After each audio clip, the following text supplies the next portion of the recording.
I told everybody I don't ever want to eat a top ramen the rest of my life. Because you eat top ramens like crazy in prison, right? That's like the staple food. And you get very creative with it as far as putting some beans one day. You could do so much with a top ramen noodle. Like, there's 1,000 ways to cook a ramen. So when all this craziness went on, I started seeing people and hearing people like buying top ramens and cup of soups and pasta and flour. And I'm like, why? The stores are open, they're not closed.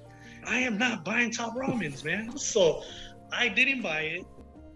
About 2 weeks pass, and I start seeing that it's a lot more serious than I even took it in the beginning. This is getting pretty serious. Welcome to Gray Area. I'm Julie Reynolds Martinez, and this is Season 2, Afterlife, where we're following Gilbert Bao as he learns to navigate life after serving a life sentence. Be sure to check out the previous episodes if you haven't already. It's the spring of 2020. Gilbert is still in transitional housing, and he's a couple weeks into his first job. He's been hired as a substance abuse counselor, and he's even starting to get the hang of those computers that drove him so crazy his first weeks out of prison. He likes his new town, Santa Cruz, and he's even joined some friends here in Native American sweat lodges, continuing a spiritual path he began in prison. His fiancée Rebecca is still in Texas, but she's planning to move out west so they can start their life together. And just as Gilbert has begun to get used to this wild new world out here, that new world grinds to a halt. COVID-19 has reached pandemic proportions, and a global shutdown has just begun. The entire state prison system is on lockdown, because as scary as COVID is out here, inside the walls the virus is spreading quickly, and its victims have nowhere to go for safety. Gilbert is as perplexed as the rest of us about the future. This virus that's going around, it breaks my heart. I'm fortunate because all the guys I left behind, they're locked down. And we're not getting no true objective reports on what's really going on in there. They're not letting no camera go in there and show you who's sick, who's not sick. I think about them guys because it's not like a 1-day lockdown, 1 week lockdown, probably not a 1 month lockdown. And you're only gonna get a shower every 3 days. It's probably only gonna be you and your cellie being escorted down there to the shower, right back to your cell. And that is your program. So for me, I remember those things and I'm like, I'm fortunate because I have a job. I've already worked from home a few days out of the week on Wednesdays. I work on the company laptop and I have all the software in there. And then there's the panic in the air, the toilet paper hoarding. And like so many of us, Gilbert finally adds ramen noodles to his shopping cart, something he thought he'd never do. I better take my butt over there and buy at least a case and put it on the side, because if they do close the market, and I actually ate one the other day, and I'm eating it thinking about the fellas like, oh my God, if they see me eating this, they would be pissed off at me. It reminded me of being in prison. In prison, when you go on lockdown, you cannot go to the commissary, you can't order no packages. Whatever you have on your shelf, you better hope it lasts that whole lockdown. The coronavirus crisis is changing so fast. The great shutdown of 2020 is underway. Unfortunately, it's like the arrival of a hurricane 100 years ago. People would just feel the rain start to fall and feel the wind start to pick up, but no one knew just how bad it would be or for how long. It's early April, and we're chatting in a nearly deserted coffee shop.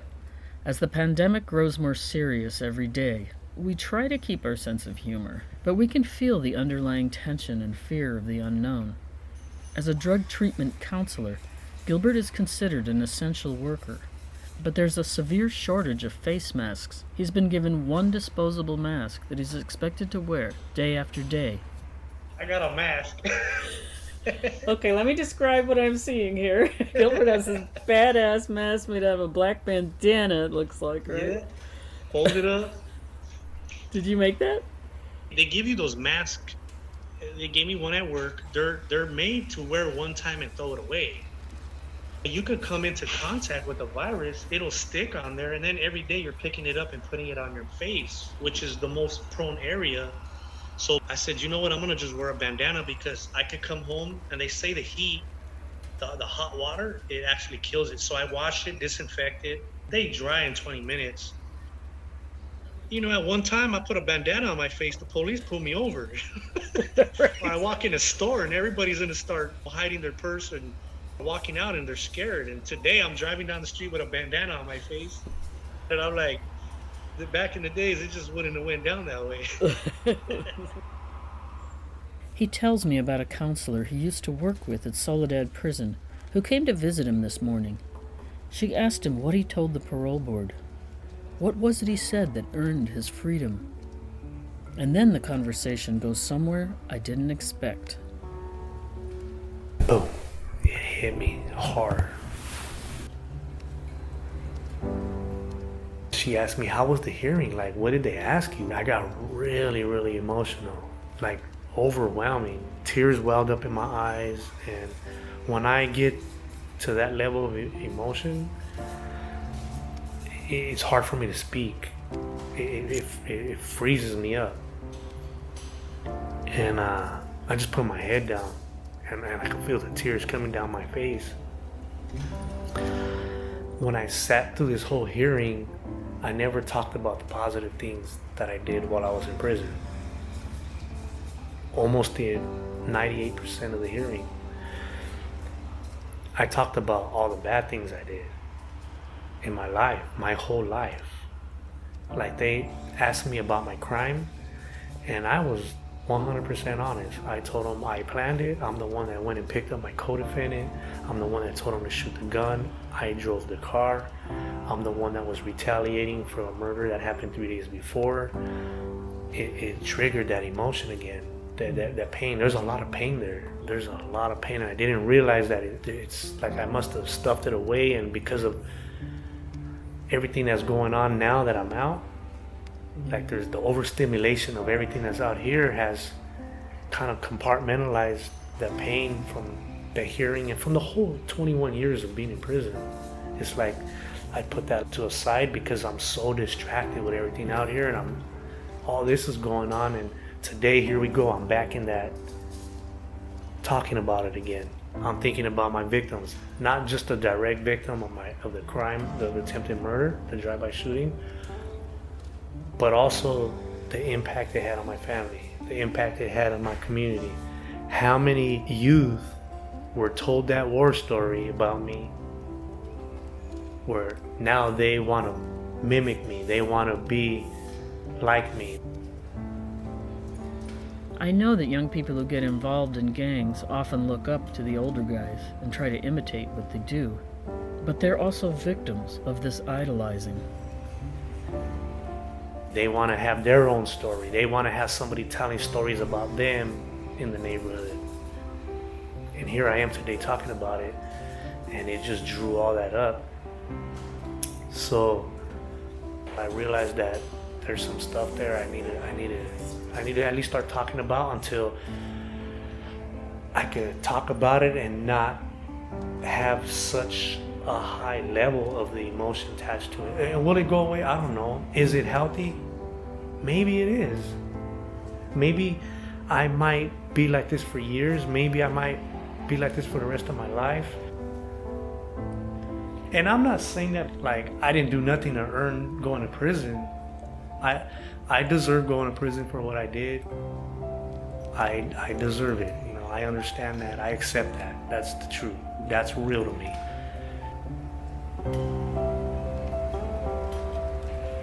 It took a long time to come to that point of me accepting that, but I have to accept it to move on.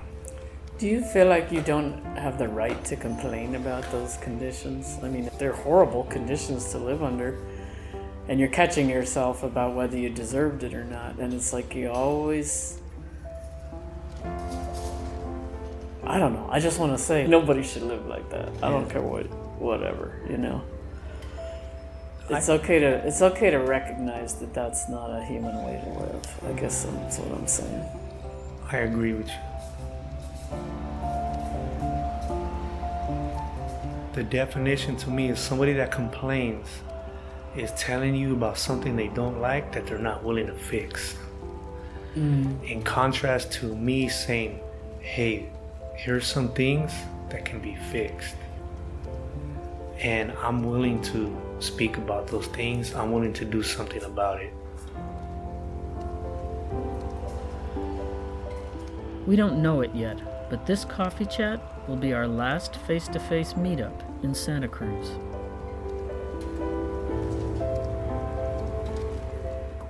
For 9 years, late winter and early spring was always when Gilbert and his friend Debbie Aguilar organized the programming for National Crime Victims' Rights Week inside the state prison in Soledad.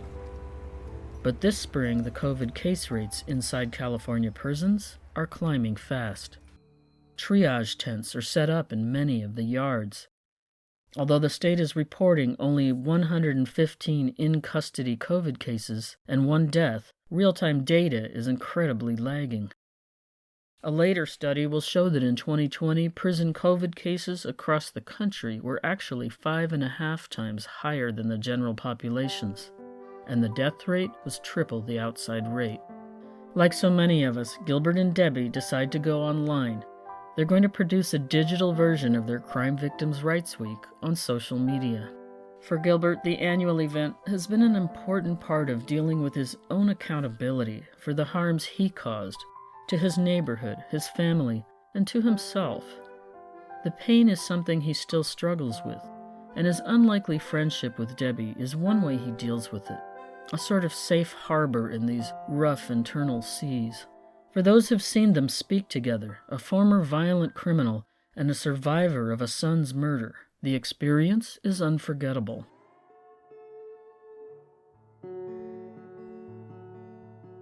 Debbie, I'm making this video for you and your organization because I wanted to give honor to you guys for all the work you do in the community, and especially for coming into the prisons. All the years that you brought all the women and all the different speakers. It does a lot for the guys in there. Not too many people go in there, especially people that have been hurt from crime, been victimized, survivors.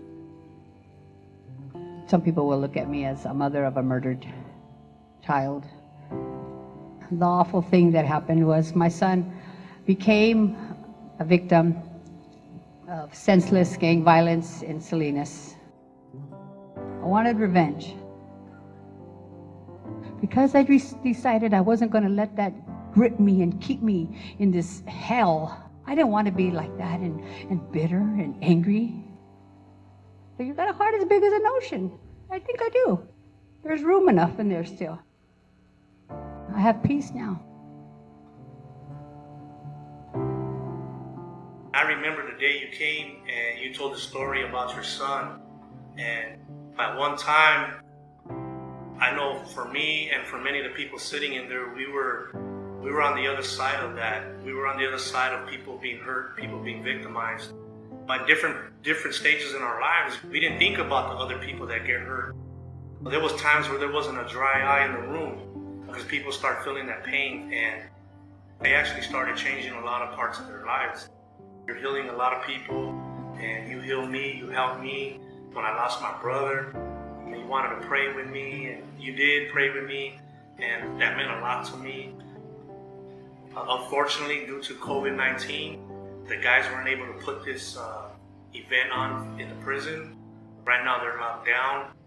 They write to me and they let me know that this was the first year in the last 9 years we weren't able to do it, but we wish we could have. We wish we could do more. I hope that you are well. I will be posting up more photos of your loved ones. Never let anyone blow out your light. Just pray for all of those who try to burn out your light.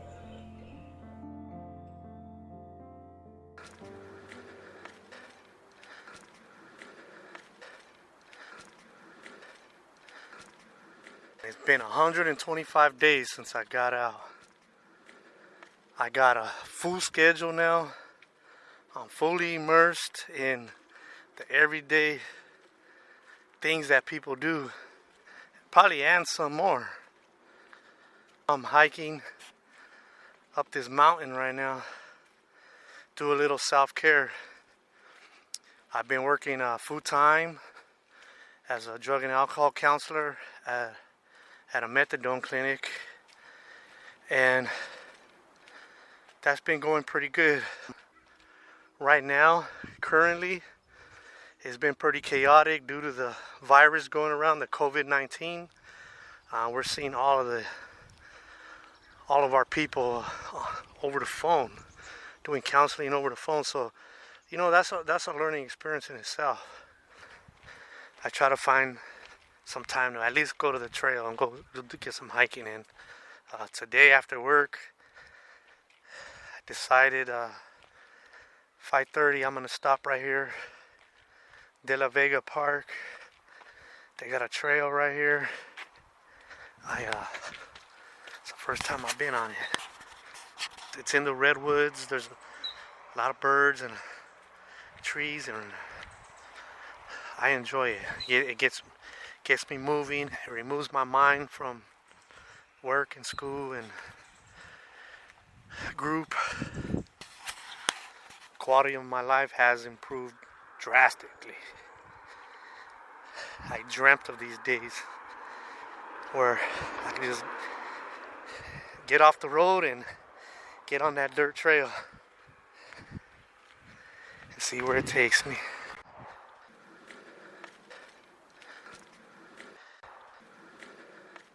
Gilbert loves the natural beauty of Santa Cruz, but he misses his family terribly. The COVID lockdown has isolated everyone, but for a man eager to re-engage with the world, it's even harder.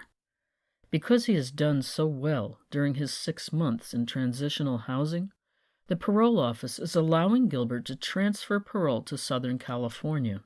And so he goes. His grandmother and siblings still live in the LA area, and he can stay with his sister to get some of the togetherness he's been craving. Are my ears wiggling? This is good. 10/10 recommend. Yeah? What do you think? Made my ears wiggle. Yeah.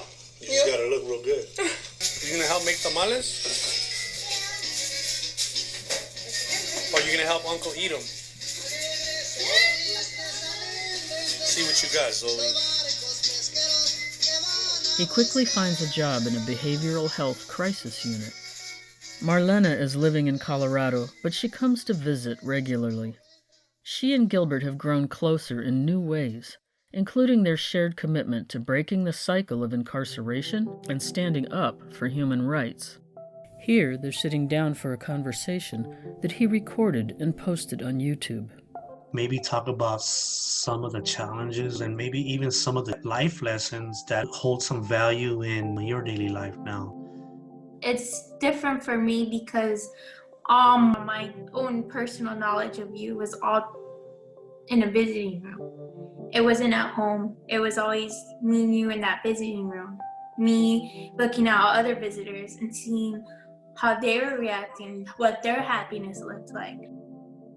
Being able to do things the normal way, our new normal way, I guess, is the thing that stands out the most to me because it's not in that visiting room anymore.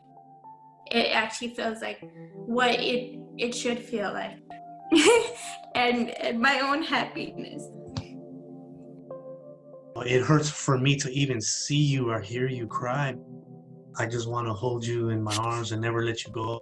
It's not a movie. This is real life. There's some things you can never get back.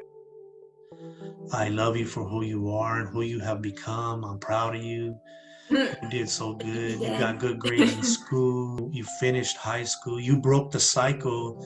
You didn't get into drugs. You didn't get into the gangs. You didn't get into going to juvenile hall, county jail, to prison. Obviously, you have found some kind of way to work through that.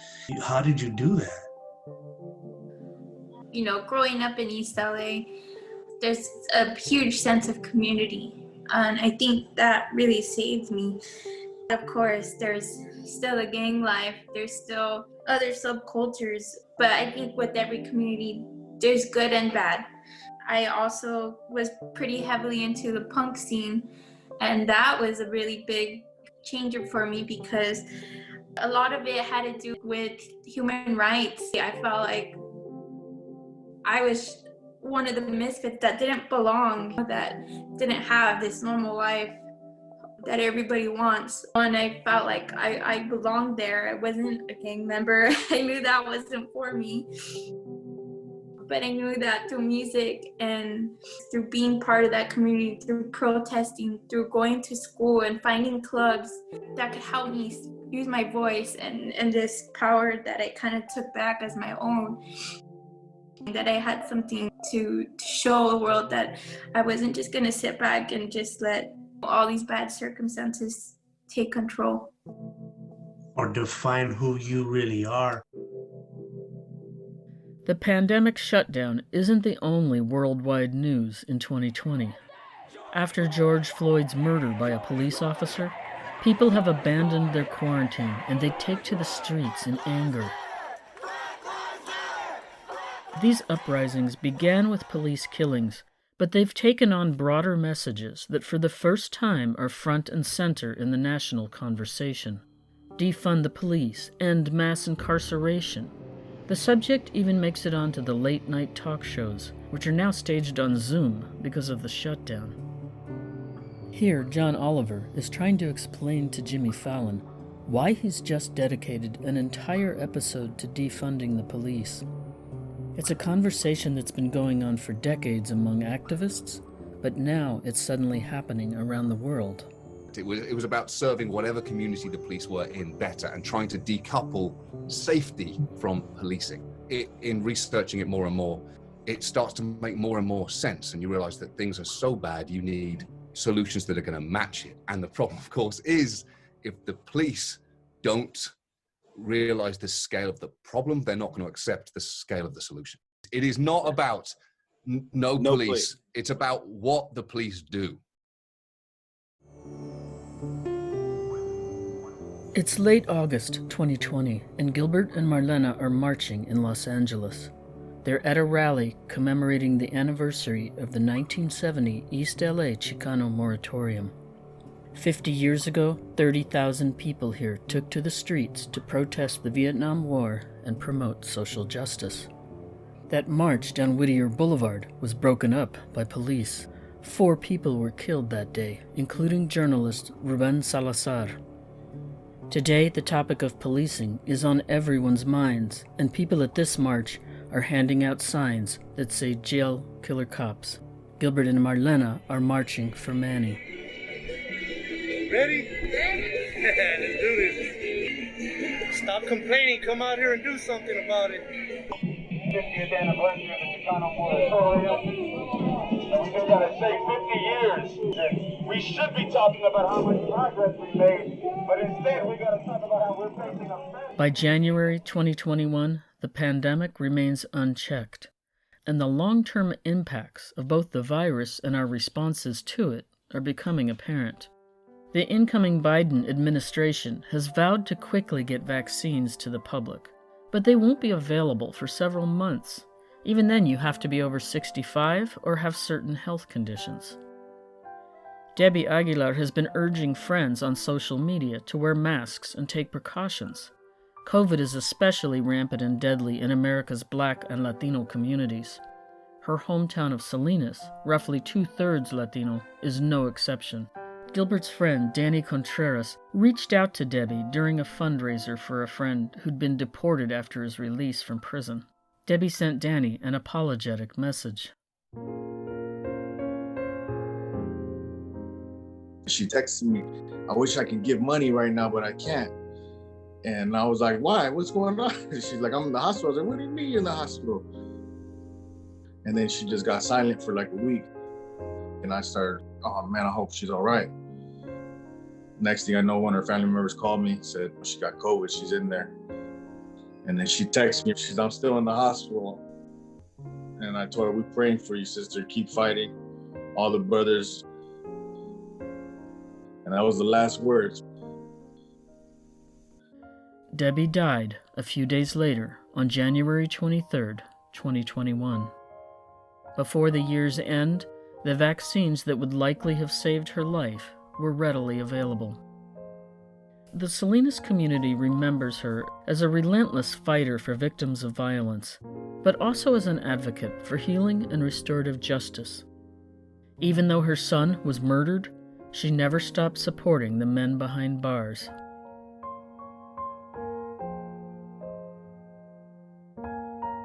As Gilbert settles into his life with family in Southern California, there's finally a development in the criminal case against Deputy Bradley Dietz, the officer who killed Gilbert's brother, Manny. But Gilbert and his family don't know this yet because the news media hasn't reported it. As we mentioned in our last episode, Dietz was arrested in late 2019 by LA police for his role helping keep police away from another deputy's cannabis warehouse robbery while it was still in progress. Dietz's buddy was convicted of federal robbery and gun charges after essentially kidnapping 3 warehouse employees and holding them in his patrol car. Dietz's arrest was all over the news, and that was pretty much all Gilbert knew about him. No one reported whether he was ever convicted, but Gilbert assumed he was at least kicked off the force after his arrest. We found the real story in LA County Superior Court records. It took 2 years after his arrest, but in late 2021, Dietz pled guilty to obstructing an officer. Our fellow reporter, George Sanchez-Tello, obtained Dietz's case file from the Alhambra courthouse. When I got the folder, I was very surprised at how thin it was. In my experience as a reporter and a mitigation specialist, I just anticipate many more forms than what I found. The request for the warrant was based on nearly 250 pages of reports and witness statements, none of which was available to the public. In fact, much of the case file was under seal. George also found numerous delays in the proceedings. It took 3 years after the crime just to get to the guilty plea, which is pretty unusual in a misdemeanor case. There were just some things that caught me off guard. LA County records show Dietz was paid his full salary, more than $120,000 plus benefits, the entire time. Even as a misdemeanor, his crime could have resulted in a 1-year jail term, plus fines. The judge could have been tough on Dietz, considering he was a sworn peace officer, someone trusted by citizens to uphold the law. But that isn't what happened. On June 21st, 2021, 2 attorneys appear on his behalf, and they propose a submission of a mitigation packet for diversion. Diversion can be requested in certain types of cases and certain types of charges, that in lieu of serving time in county jail or state prison, you have the opportunity to do some sort of community service, community engagement, or self-betterment. Prosecutors object to the request. On October 22nd of 2021, the judge grants the diversion request. He had to complete 300 hours of community service within 18 months. The case will be dismissed if Dietz completes diversion. It notes that to date, he has completed 286 hours of community service with some organization called Shiloh Ministries. Records show Dietz will have another hearing on April 24th, 2023, when his charges will likely be dropped. It's not clear why it took so many years for Dietz to be convicted, or why he was the only defendant in the conspiracy who faced misdemeanor charges in state, not federal court. Despite violating the public's trust in law enforcement and abetting armed robbery and the false imprisonment of 3 innocent people, public records show that Dietz made nearly $200,000 in salary and benefits in 2021. LA Sheriff's Department officials confirmed to us that he's still active on the force. If he'd been charged with a felony, or if he worked in another county, he might have been fired for his criminal activity. I asked Cerise Castle if this outcome in LA County surprises her. She's the reporter who exposed LA's deputy gangs in her series, A Tradition of Violence. You know, that really does not surprise me in the slightest. I am currently covering a deputy who has 3 assaults on his record that I know of, 2 of which were caught on camera. And he is still working at the department. He's being criminally prosecuted for felony charges, and he is still an employee collecting a paycheck. There are other cases that I'm familiar with that do involve marijuana raids. There was a deputy gang called the Jump Out Boys that went into a marijuana dispensary, planted guns, and put felony gun charges on a number of people. And video evidence showed that that they planted these guns and that they made the entire story up.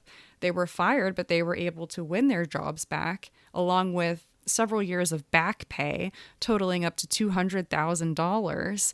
And they're working on the sheriff's department now. So that's a phenomenon that is extremely common. It's the spring of 2022, and National Crime Victims' Rights Week has rolled around again. Gilbert has put together an online remembrance for Debbie Aguilar. Joining him are his friend Danny Contreras, along with dozens of former lifers and friends of Debbie. All right, ladies and gentlemen, welcome to National Crime Victims' Rights Week 2022. We have a lot of formerly incarcerated individuals on this meeting, as well as substance abuse counselors that we had the privilege of working with for many years as mentors, as students. A lot of us here that served time, we all were sentenced to life at one time, but we're home now. Each of us are with our families in different places of California. Tonight, we want to give a special honor to Debbie Aguilar. Debbie Aguilar was also a big part of these events that took place in Soledad. That was her way of healing. And I want to give her this time. I remember when I first came home, she contacted me. It was 2020. She was like, we have to do something. I can't get into prison.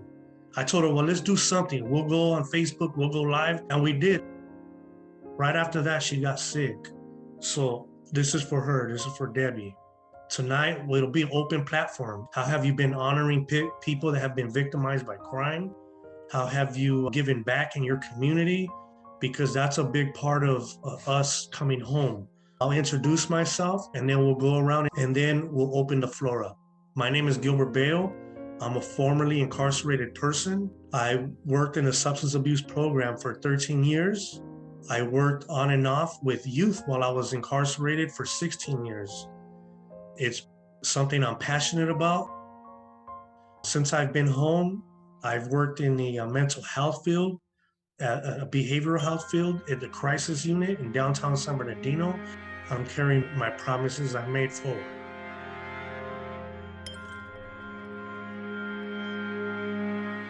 Everybody probably in this room has children that were impacted because of our decision. That's not something that just you apologize and it's forgotten. The body keeps the score, man, like that book says. The body keeps the score and it's trauma. So let's all move forward, continue in our struggle to reduce recidivism, stop as much as we can from that cycle of continuing. And I hope we can send all of our love into Soledad this week and let them know that we support them and them continuing with this movement. Thank you and have a good night, everybody. Thank you, guys. Thank you, guys. It was great.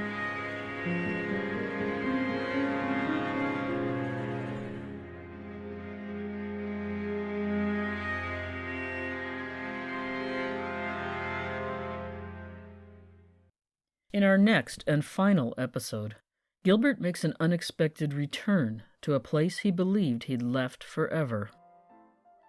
This episode was co-produced by Gilbert Bao and Mara J. Reynolds. George Sanchez-Tejo contributed additional reporting, and we'll include links to Cerise Castle's work in our show notes.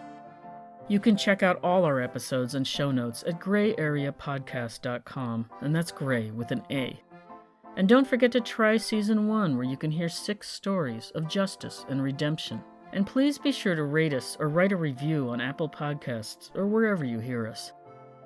The music for this episode is by Quetzal, Lobo Loco, Malictus Music, Martin Shellikins, and Sarah Afonso. Thanks again to all the amazing artists at the Free Music Archive. Details are on our website. This project was made possible with support from California Humanities, a nonprofit partner of the National Endowment for the Humanities. Visit www.calhum.org. For Gray Area, this is Julie Reynolds Martinez, and this is Season 2, After Life.